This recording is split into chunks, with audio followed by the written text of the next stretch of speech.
Innal hamdalillah nahmaduhu wa nasta'inuhu wa nastaghfiruh wa na'udzu billahi min shururi anfusina wa sayyiati a'malina may yahdihillahu fala mudhillalah wa may yudlil fala hadiyalah.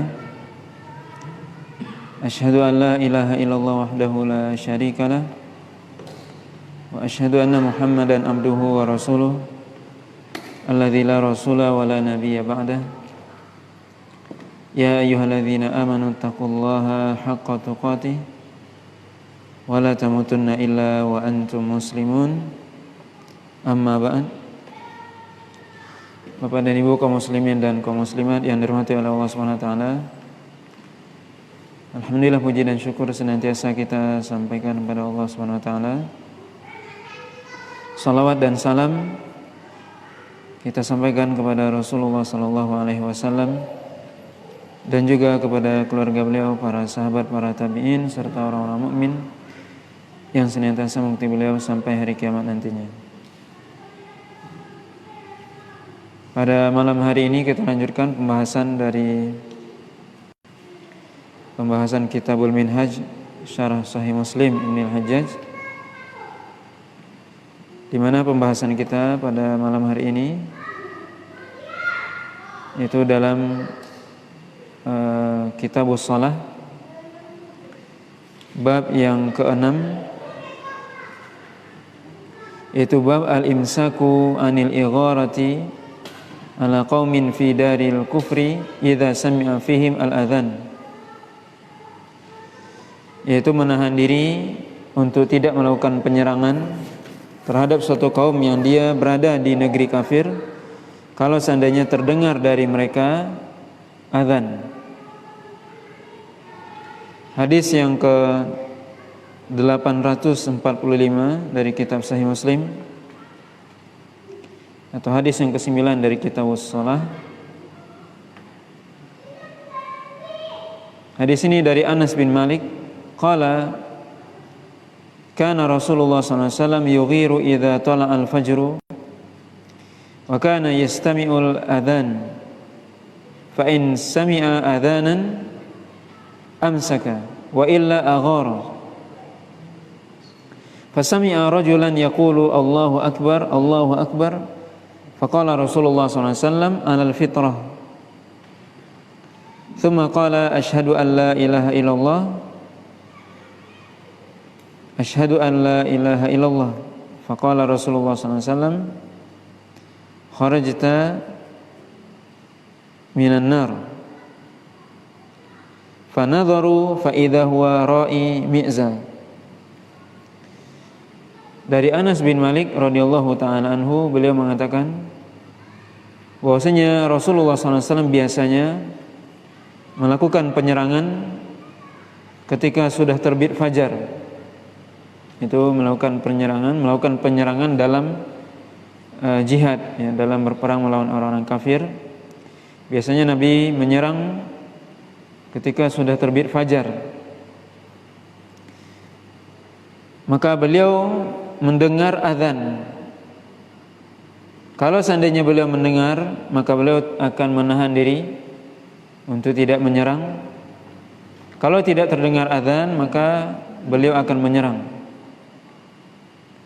Maka suatu ketika beliau mendengar seorang laki-laki mengatakan Allahu Akbar, Allahu Akbar. Kemudian Rasulullah SAW mengatakan alal fitrah, yaitu berarti orang ini dalam Islam, ya. Al fitrah di sini maksudnya berarti orang ini Muslim.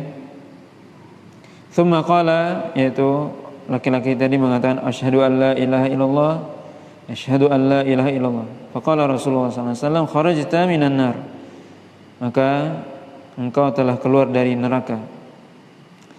Kemudian para sahabat melihat ternyata dia adalah seorang pengembala kambing. Maka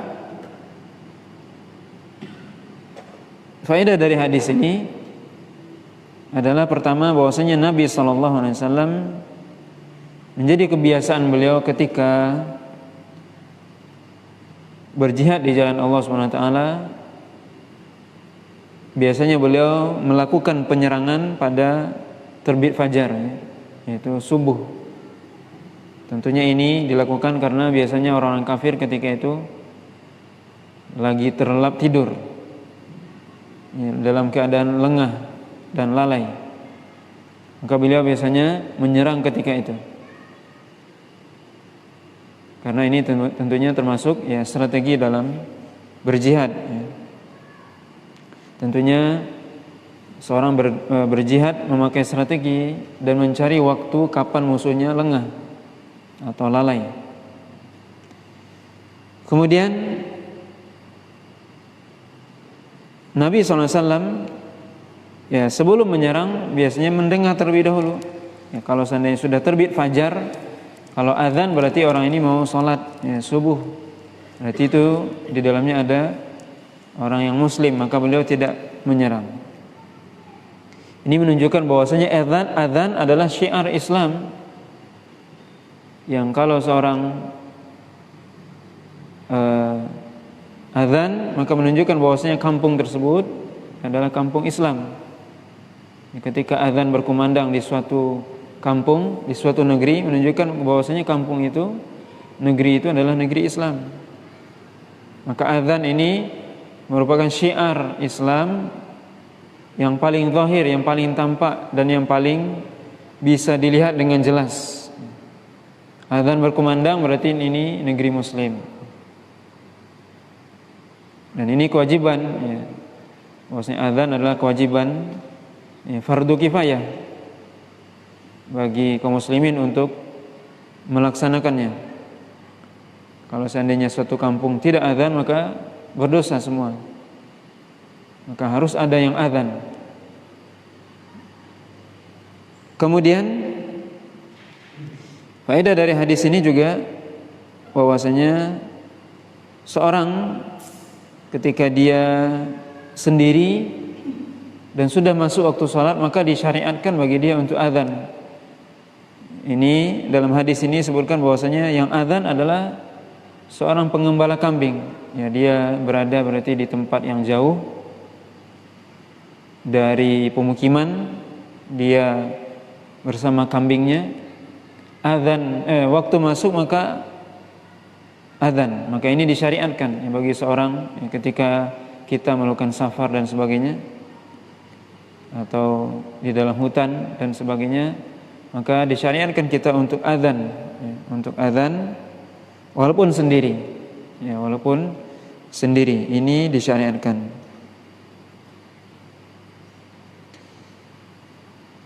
Kemudian bab selanjutnya, bab yang ketujuh, yaitu bab istihbab al-qaul, istihbabul qawli mithlu qawli al-muadzin liman sami'ahu thumma yusalli ala nabi sallallahu alaihi wasallam thumma yas'alullaha lahu al-wasilata. Yaitu dianjurkan atau disunnahkan berkata atau mengucapkan sebagaimana perkataannya muadzin bagi orang yang mendengarnya, yaitu mendengar azan, kemudian dia bersalawat kepada Nabi SAW, kemudian meminta kepada Allah wasilah.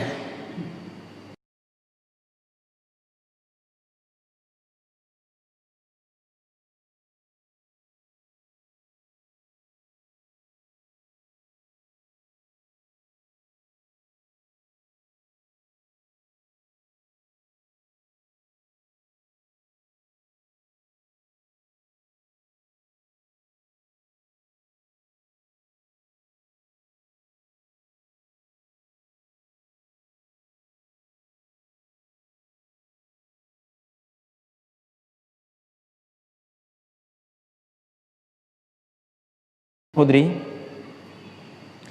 radhiyallahu ta'ala anhu anna Rasulullah sallallahu alaihi wasallam qala idza sami'tumun nida faqulu mithla ma yaqulul muadzin. Nabi sallallahu alaihi wasallam mengatakan, kalau seandainya kalian mendengar seruan, yaitu azan maksudnya, maka katakanlah sebagaimana yang dikatakan oleh muadzin tersebut. Riwayat selanjutnya yang dibawakan oleh Imam Muslim dari Abdullah bin Amr bin Al-As radhiyallahu ta'ala anhuma annahu sami'a an-nabiyya sallallahu alaihi wasallam yaqul idza sami'tumul muadzin faqulu mithla ma yaqul thumma sallu alayya fa innahu man shalla alayya salatan sallallahu alaihi biha asyra thumma sallallahu liyal wasilata fa innaha manzilatun fil jannah la tambaghi illa li abdin min ibadillah wa arju an akuna ana huwa faman sa'ala liyal wasilata halat alaihi syafa'ah. Hadis ini dari Abdullah bin Amr bin Al-As radhiyallahu ta'ala anhuma. Beliau mendengar Nabi SAW bersabda, kalau seandainya kalian mendengar muadzin, maka katakanlah sebagaimana yang dia ucapkan. Kemudian bersalawatlah kepadaku, karena seorang yang dia bersalawat kepadaku dengan sekali salawat, maka Allah SWT bersalawat kepadanya 10 kali. Kemudian mintalah kepada Allah bagiku al-wasilah, yaitu suatu tempat kedudukan yang tinggi di surga yang tidak mungkin diberikan kecuali kepada seorang hamba dari hamba-hamba Allah, dan aku berharap akulah orangnya. Dan siapa yang minta kepadaku dan siapa yang minta untukku al-wasilah, maka dia akan mendapatkan syafaat.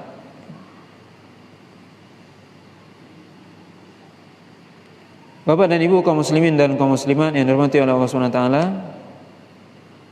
maka dalam dua hadis ini, hadis Abi Sa'id Al-Khudri dan juga hadis Abdullah bin Amr bin Al-As, Nabi SAW merintahkan kita, menganjurkan kita untuk menjawab azan sebagaimana yang dibaca oleh muadzin, kecuali nanti lafaz hayya 'alas shalah dan hayya 'alal falah sebagaimana nanti akan disebutkan setelah ini. Secara umum hendaknya kita menjawab azan, dan ini menunjukkan keutamaan keutamaan menjawab azan ketika azan berkumandang. Maka hendaknya kita dengar dan kita jawab apa yang dibaca oleh muadzin. Kemudian setelah itu bersalawat kepada Nabi SAW, bersalawat dengan mengatakan Allahumma shalli ala Muhammad wa ala ali Muhammad. Kemudian berdoa kepada Allah SWT agar Nabi diberikan wasilah. Ya, doanya Allahumma rabbaha dzihid da'wati tamma was salatil qa'imah ati Muhammadanil wasilata wal fadilah wa ba'athu maqama mahmudan ladzi wa'ata. Hadis ini diriwayatkan oleh Imam Bukhari, ya, tapi tidak dalam Sahih Muslim. Tapi dalam Sahih Bukhari disebutkan tentang hadis ini, ya, doa setelah azan, di mana Nabi mengatakan siapa yang minta kepada Allah untukku wasilah, ya, wasilah artinya adalah suatu kedudukan tempat yang tertinggi di surga, yang itu hanya diberikan kepada salah seorang dari hamba Allah, dan Nabi mengatakan aku berharap akulah orangnya.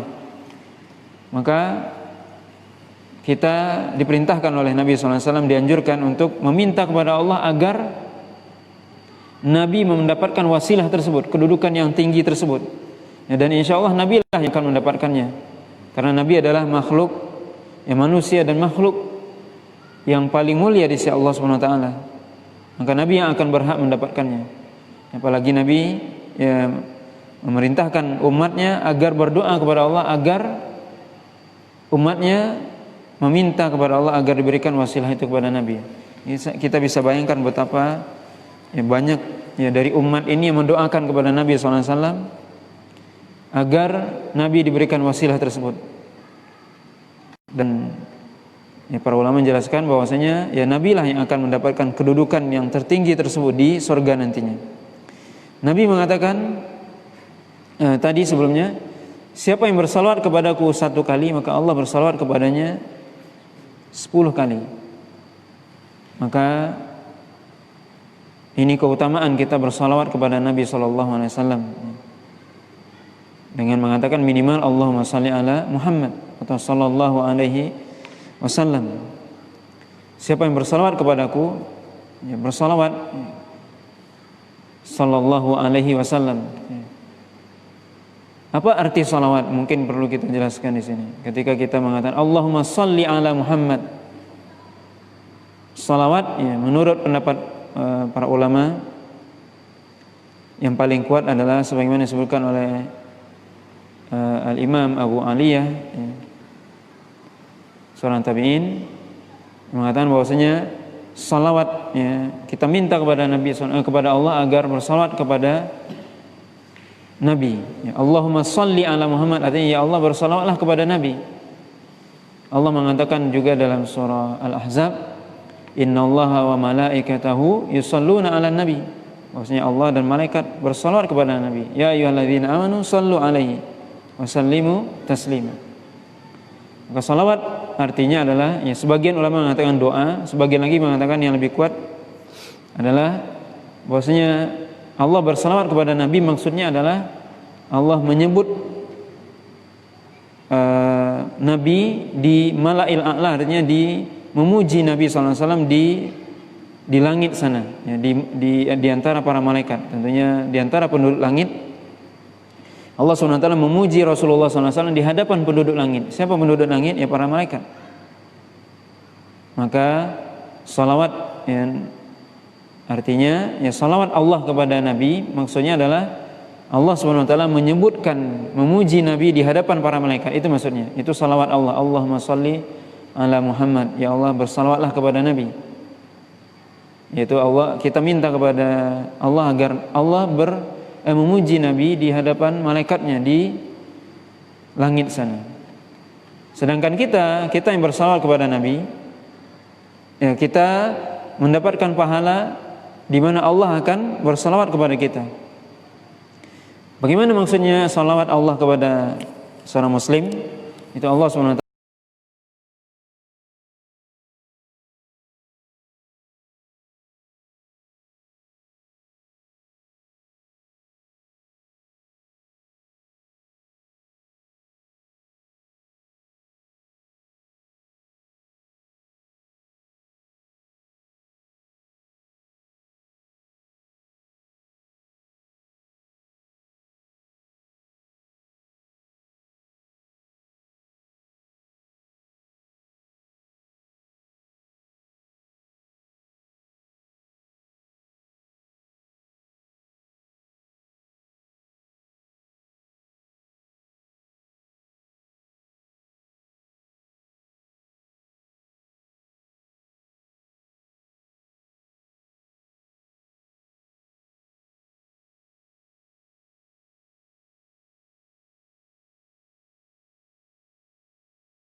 Umar bin Khattab radhiyallahu taala anhu qala Rasulullah sallallahu alaihi wasallam idza qala al-muadzinu Allahu akbar faqala ahadukum Allahu akbar thumma qala asyhadu an la ilaha illallah qala asyhadu an la ilaha illallah thumma qala asyhadu anna Muhammadan Rasulullah qala asyhadu anna Muhammadan Rasulullah thumma qala hayya 'alas shalah qala la haula wala quwwata illa billah thumma qala hayya 'alal falah qala la haula wala quwwata illa billah thumma qala Allahu akbar qala Allahu akbar, thumma qala la ilaha illallah, qala la ilaha illallah min qalbihi dakhalal jannah.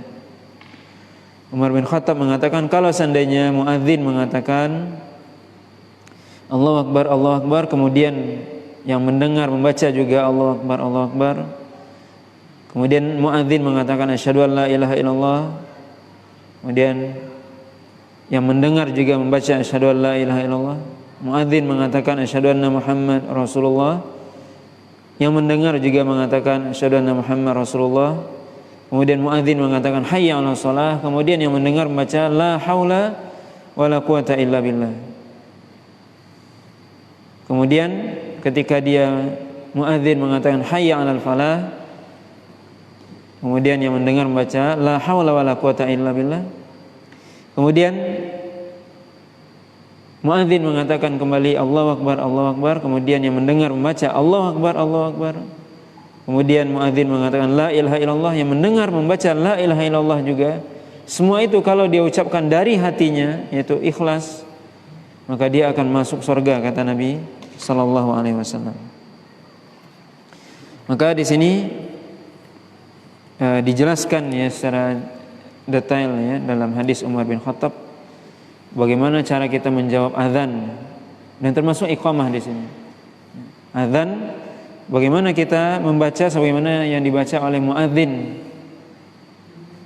Ya, di mana ketika azan berkumandang, ketika muadzin mengatakan Allahu akbar, kita juga mengatakan seperti itu. Ya, kecuali pada kalimat hayya 'alas shalah dan hayya 'alal falah, maka kita membaca la haula wala quwata illa billah. Ini sedikit perlu kita jelaskan tentang lafaz azan. Apa maksudnya lafaz azan ini? Azan sebagaimana yang kita sebutkan sebelumnya, tidak hanya penanda waktu masuk salat saja dan sebagai seruan agar orang datang ke masjid untuk salat berjamaah. Tapi lebih dari itu adalah syiar Islam yang paling besar, atau di antara syiar Islam yang besar, dan di dalamnya adalah ada kalimat tauhid. Ya, di mana dalam azan ini ketika seorang muadzin azan, maka dia berarti meneriakkan, menyampaikan, mengumandangkan kalimat tauhid. Kita bisa lihat ya kalimat Allahu akbar. Ya, Allahu akbar artinya adalah Allah yang paling besar. Kalau kita lihat ya dari segi bahasa dikatakan Allahu akbar, yaitu Allah yang paling besar. Kemudian ya kalimat ini cuman dua kata, ya Allah kemudian akbar, Allah yang paling besar. Mestinya ya, bukan mestinya, biasanya dalam kita berbicara misalnya dalam segi bahasa, kita akan mengatakan misalnya Ahmad, misalnya ya, Ahmad akbar min Muhammad misalnya. Bahwasanya Ahmad lebih besar dari Muhammad. Atau al-masjidu akbaru minal baiti misalnya, yaitu masjid lebih besar daripada rumah misalnya. Dalam lafaz adzan tidak disebutkan itu, yaitu kita cuma menyebutkan Allahu akbar, artinya Allah yang paling besar. Tidak disebutkan lebih besar dari apa. Maka di sini para ulama menjelaskan kebesaran Allah Subhanahu wa taala mutlak. Maka tidak disebutkan pembandingnya, karena tidak dibandingkan, tidak mungkin dibandingkan dan tidak perlu dibandingkan. Maka Allahu akbar, ya akbar min kullil makhluqat, artinya Allah Subhanahu wa taala lebih besar dari seluruh makhluk. Maka ketika dihilangkan kalimat setelahnya, menunjukkan bahwasanya kebesaran Allah mutlak. Allah yang paling besar. Tidak ada yang lebih besar daripada Allah Subhanahu wa taala. Ini kalimat tauhid. Kalimat takbir, ya Allahu akbar. Bagaimana seorang muadzin membuka azan dengan mengatakan Allahu akbar. Dan ini juga perlu kalimat ini diperhatikan. Dipahami dengan sebaik-baiknya bahwasanya Allah yang paling besar berarti seluruh makhluk kecil. Dan seluruh pekerjaan kecil. Maka sebenarnya kalimat ini mengingatkan muadzin dan juga orang yang mendengar bahwasanya panggilan ini adalah panggilan Allah, dan panggilan Allah adalah yang paling besar dan yang paling berhak untuk diijabahi, dipenuhi. Allahu Akbar.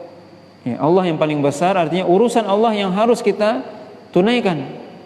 Seluruh urusan dunia harus berhenti. Maka ini penting ya, kita jelaskan mungkin ya kepada kaum muslimin apa maksud dari kalimat adzan ini. Ketika adzan berkumandang, mestinya berhenti seluruh pekerjaan. Seluruh pekerjaan dunia berhenti mestinya. Kenapa?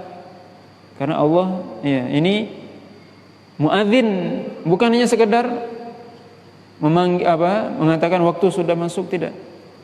Panggilan untuk datang ke masjid dan beritahukan bahwasanya Allah paling besar, mengingatkan, dan kita diingatkan oleh muadzin 5 kali sehari semalam bahwasanya Allah yang paling besar. Seluruh urusan kita kecil. Maka kita dianjurkan yang mendengar juga mengucapkan itu. Ini tujuannya apa? Mengingat.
Dan panggilan ini untuk menyembah Allah.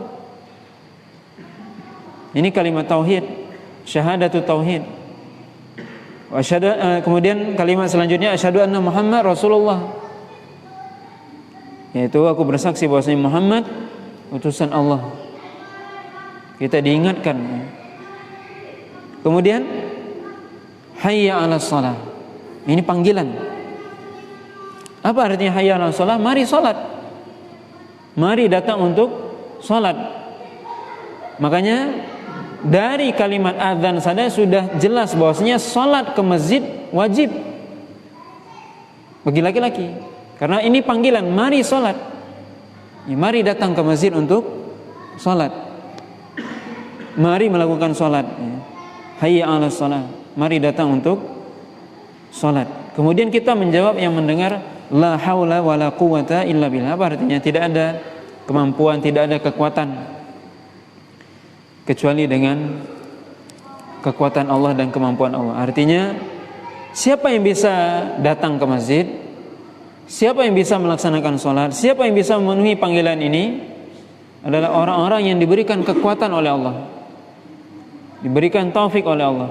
Maka tidak semua orang yang mendengar azan bisa datang ke masjid. Tidak semua orang yang mendengar azan kemudian dia menunaikan kewajiban dari azan itu, yaitu sholat. Kita diingatkan, la haula wala quwata illa billah. Tidak ada kekuatan, tidak ada kemampuan kecuali apa yang diberikan oleh Allah SWT. Maka kalimat ini juga menunjukkan kepada kita, mengingatkan kepada kita bahwasanya kita datang ke masjid itu atas kekuatan dari Allah, taufik dari Allah, bukan kekuatan kita sendiri. Maka ini merupakan kalimat yang kita dengannya berserah diri kepada Allah SWT, ya. Tidak ada kekuatan, tidak ada kemampuan kecuali apa yang diberikan oleh Allah SWT kepada kita. Kalau Allah tidak berikan kekuatan, kemampuan, tidak bisa datang kita ke masjid, tidak bisa kita sholat. Makanya mungkin ada orang yang dia untuk berjalan sekian kilo kuat, dia mampu dia, tapi untuk datang ke masjid hanya beberapa meter dari rumahnya tidak mampu dia. Kenapa? Karena ini kekuatan iman, bukan kekuatan fisik. Kalau kekuatan fisik mungkin dia mampu berjalan sekian kilometer jauh, akan mendaki gunung dan sebagainya. Fisiknya kuat, tapi imannya lemah. Untuk datang ke masjid hanya beberapa meter saja nggak mampu dia. Berjalan ke masjid dengan jarak beberapa meter nggak mampu. Kenapa? Tidak ada kekuatan iman. Mungkin fisiknya kuat, tapi imannya tidak ada atau lemah. Na'udzubillah. Maka kita berserah diri kepada Allah SWT dengan mengatakan, la haula wala quwata illa billah. Hayya 'alal falah, mari menuju kemenangan. Kemenangan, bagaimanakah kemenangan yang sebenarnya?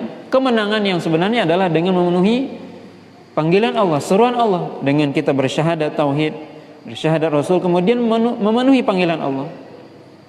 Itulah kemenangan. Maka ini ajakan dari muadzin, mari menuju kemenangan, mari menuju tauhid, mari menuju salat. Maka salah satu ciri orang yang menang adalah orang yang melaksanakan salat. Kita menjawab apa? La haula wala quwata illa billah. Tidak ada yang bisa memberikan kemampuan, kekuatan kepada kita untuk meraih kemenangan tersebut kecuali dengan izin Allah. Kemudian kita diingatkan kembali Allahu Akbar, Allahu Akbar, kemudian ditutup dengan kalimat tauhid, la ilaha illallah, yaitu tidak ada yang berhak diibadahi kecuali Allah SWT. Nabi SAW mengatakan, siapa yang baca, yang menjawab adzan ini dengan min qalbihi, dengan ikhlas, maka dia akan masuk ke dalam surga, kata Nabi SAW. Ini keutamaan, ya, keutamaan seorang menjawab adzan. Kemudian hadis selanjutnya, yaitu hadis yang ke 849 dari Sa'ad bin Abi Waqqas an Rasulullah sallallahu alaihi wasallam annahu qala man qala hina yasma'ul muadzin asyhadu an la ilaha illallah wahdahu la syarikalah wa asyhadu anna Muhammadan abduhu wa rasuluh raditu billahi rabba wa bi Muhammadin rasula wa bil islami dina ghufira lahu dhanbuhu. Dari Sa'ad bin Abi Waqqas radhiyallahu ta'ala anhu, beliau mengatakan dari Rasulullah SAW bahwasanya Rasul mengatakan, siapa yang saja yang dia berkata ketika mendengar muadzin, yaitu setelah azan maksudnya, dengan mengatakan asyhadu an la ilaha illallah wahdahu la syarikalah wa asyhadu anna Muhammadan abduhu wa rasuluh raditu billahi rabba wa bil islami wa bi Muhammadin rasula wa bil islami dina ghufira lahu dhanbuhu. Itu siapa saja yang dia berdoa, ya, setelah adzan berkumandang dengan bacaan asyhadu an la ilaha illallah wahdahu la syarikalah wa asyhadu anna Muhammadan abduhu wa rasuluh raditu billahi rabba wa bi Muhammadin rasula wa bil islami dina ghufira lahu dhanbuhu, artinya diampuni dosa-dosanya. Maka ini diantara bacaan doa setelah adzan. Kita baca setelah adzan apa? Jadi bisa kita simpulkan bahwasanya ketika azan berkumandang, apa yang kita lakukan? Pertama, kita mendengar dengan baik, jawab azan sebagaimana yang dibaca oleh muadzin, kecuali lafaz hayya 'alas shalah dan hayya 'alal falah kita baca la haula wala quwata illa billah. Kemudian setelah itu kita bersalawat kepada Nabi SAW. Setelah azan selesai kita bersalawat Allahumma shalli ala Muhammad wa ala ali Muhammad. Kemudian baca ini doa asyhadu an la ilaha illallah wahdahu la syarika lahu wa asyhadu anna Muhammad abduhu wa rasuluh raditu billahi rabba wa bi Muhammadin rasulah wa bil islami dina. Kemudian kita baca Allahumma rabb hadhihi da'wati tammah, atau dibalik juga enggak apa-apa. Ya. Ini diantara doa yang diajarkan. Jadi kita baca jawab adzan, kemudian kita baca doa. Diantara doanya ya, kita bersalawat terlebih dahulu, kemudian baca doa. Ya boleh doa ini kita baca duluan baru Allahumma rabb hadhihi da'wati tammah, atau sebaliknya. Maka ini diantara doa ya. Ketika kita baca doa Allahumma rabb hadhihi da'wati tammah, kata Nabi, pahalanya adalah atau keutamanya adalah kita mendapatkan syafaat. Kalau kita baca doa ini asyhadu an la ilaha illallah wahdahu la syarikalah wa asyhadu anna Muhammadan abduhu wa rasuluh raditu billahi rabba wa bi Muhammadin rasulah wa bil islami dina, diampuni dosa-dosanya. Ini keutamaan ya, kita baca doa ini. Kemudian setelah itu kita berdoa. Setelah ini kita mau berdoa apa saja, karena Nabi mengatakan di antara doa yang mustajab adalah doa antara adzan dan iqamah. Ya, setelah ini baru kita doa. Kita doa terserah kita ya, sesuai dengan kebutuhan kita, kita berdoa, maka Allah SWT akan mengabulkan ya doa di antara adzan dan iqamah. Bapak dan Ibu kaum muslimin dan kaum muslimah yang dirahmati Allah SWT, maka ini menunjukkan kepada kita ya tentang adzan tadi, bagaimana keutamaan adzan dan keutamaan menjawab adzan, kemudian berdoa ya setelah adzan ya, doa setelah adzan yang mesti kita baca. Dan tentunya doa ini sekali lagi mestinya kita amalkan ya, karena ini merupakan suatu keistimewaan, keutamaan yang sangat besar yang Allah berikan ya kepada umat ini ya, ketika dia ya beramal, mungkin kita katakan tidak berat ya, amalannya tidak berat, yaitu menjawab sebagaimana yang dibaca oleh muadzin, kemudian kita bersolawat, kemudian kita baca doa, kemudian Nabi mengatakan akan diberikan kepadanya syafaat, kemudian Allah SWT mengampuni dosanya. Maka hendaknya kita tidak melewatkan waktu-waktu yang mungkin kita katakan yang sangat penting ya dalam hidup kita, mungkin ya waktu adzan. Mestinya kita selalu baca doa ini agar selalu ya tidak lewat dalam kehidupan kita, dalam waktu kita, kecuali kita melaksanakan hal-hal yang terbaik untuk dunia dan akhirat kita. Ya, termasuk di sini adalah menjawab azan ya. Wallahu taala alam. Subhanakallah wa bihamdika asyhadu an la ilaha illa anta astaghfiruka wa atubu ilaik. Wassallallahu ala nabiyyina Muhammadin wa